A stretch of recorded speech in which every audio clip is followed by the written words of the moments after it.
Hello everyone.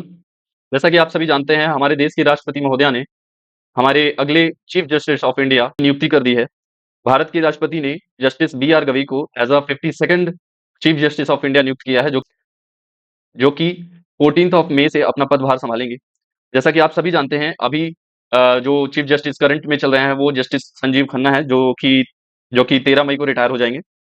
जो हमारे नए चीफ जस्टिस जस्टिस गवई हैं, इनके नाम एक इतिहास भी जुड़ने जा रहा है, that he is the second CJI who is belonging from the scheduled caste community after justice K G Balakrishna who was retired as chief justice of India in 2010।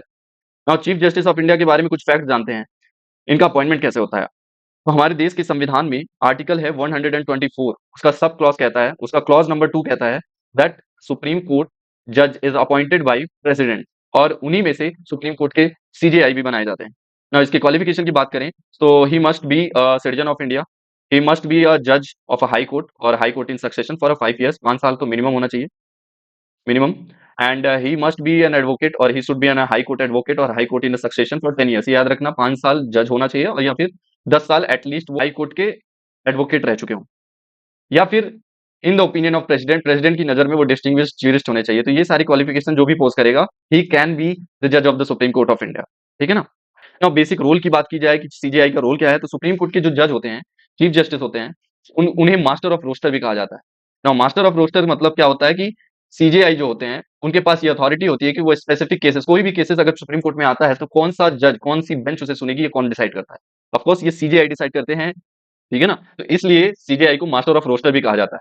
Now CJI along with the 4 senior most जज के साथ collegium में होते हैं, और collegium में इनका consultation होके बाद नए सीजेआई का नाम सजेस्ट किया जाता है, जिसे प्रेसिडेंट ऑफ इंडिया के पास भेजा जाता है, और प्रेसिडेंट ऑफ इंडिया फिर उन्हें नियुक्त करते हैं, और सेम चीज जजों की भी नियुक्ति में फॉलो की जाती है। कलेजियम सिस्टम आपने जरूर सुना होगा। कलेजियम सिस्टम भारत में की जुडिशरी में चलता है, जो कि अपॉइंट करता है जजेस को एंड ट्रांसफर करता है। सारे कुल मिला के जो भी डिसीजंस लिए जाते हैं जुडिशरी में, वो कलेजियम के थ्रू किए जाते हैं। ठीक है ना? Now CJI can also appoint ad hoc जज, chief justice of India ad hoc जज को भी नियुक्त कर सकते हैं अंडर आर्टिकल 127। तो याद रखना, 127 के तहत एडहॉक जज की नियुक्ति कौन करता है? सीजेआई करते हैं। ठीक है ना?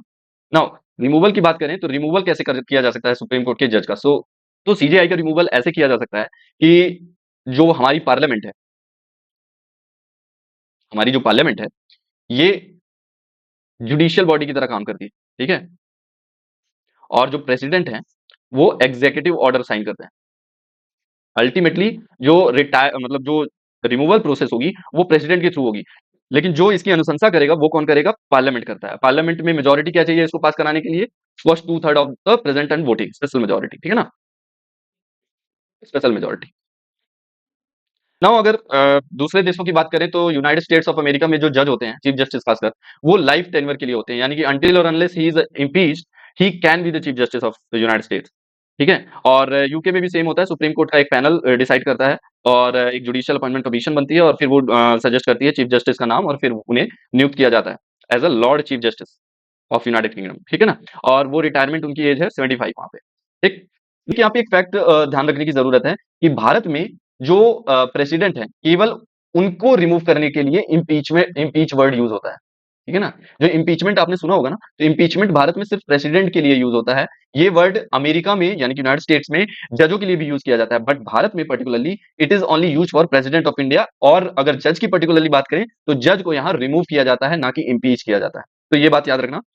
नाउ जाते-जाते मैं आपसे एक क्वेश्चन पूछना चाहूंगा, इसको कमेंट सेक्शन में आप आंसर करेंगे जरूर। ये एक 2021 में क्वेश्चन पूछा गया था कि एनी रिटायर्ड जज of the supreme court of India can be called back to sit और act as a supreme court जज by the chief justice of India prior permission of the president of India. ये सही है गलत है आपको बताना है। सेकंड कहता है high court in India has the power to review its own judgement as the supreme court does. Now answer आपको कमेंट सेक्शन में बताना है। ठीक है? तो चलिए मिलते हैं नेक्स्ट वीडियो में। जय हिंद।